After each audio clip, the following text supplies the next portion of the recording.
Okay, I'm going to very quickly show you floating hand drill. That's the length of my drill on a clematis half. Here, get myself sat fairly comfortable. Split my hands a little bit, gives me a bit more better grip.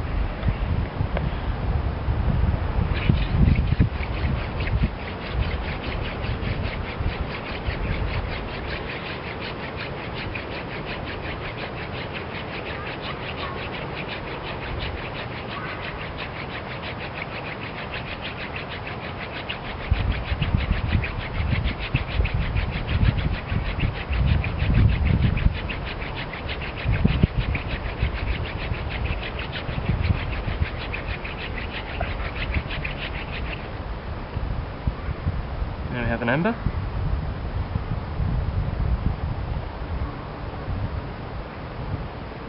Let's let it settle for a minute. Don't want to rush it. Never any need to rush this kind of thing. A lot of people panic now thinking that the ember's going to fall to pieces. All I'm doing is sheltering it from the wind because it's quite a windy day around here. There we go.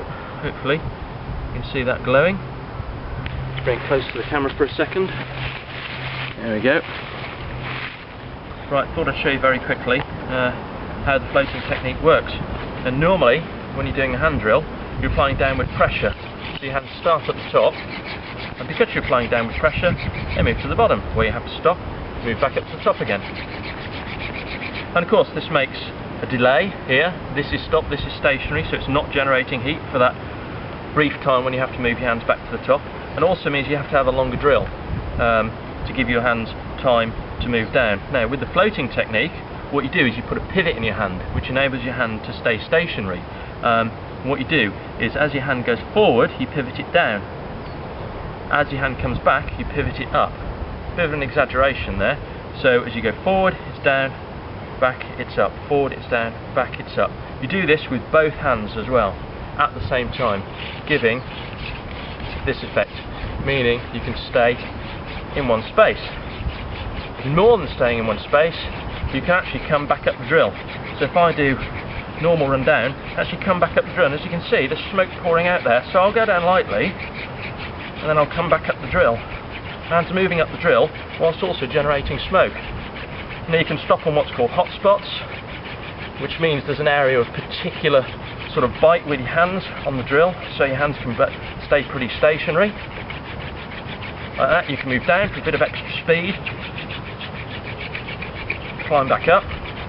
It's very effective. It's also incredibly effective at creating blisters, especially when you're learning this, which is why a thicker drill is better, because with a thicker drill your hands won't be rowing together so much. There you can see I've made another ember. So yeah, thicker drill is better, because with a thinner drill your palms are going to rub on each other more. And when you're doing this, you're pivoting on this area of your fingers here, between these knuckles and these knuckles. Any further forward than that you can't get enough pressure to grip the drill.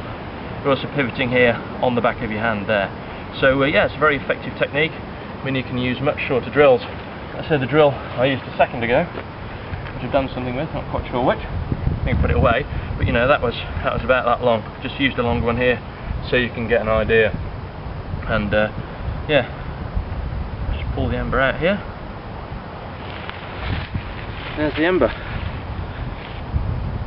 We run bushcraft courses in the East Midlands. If you want to learn any more, come to learnbushcraft.co.uk.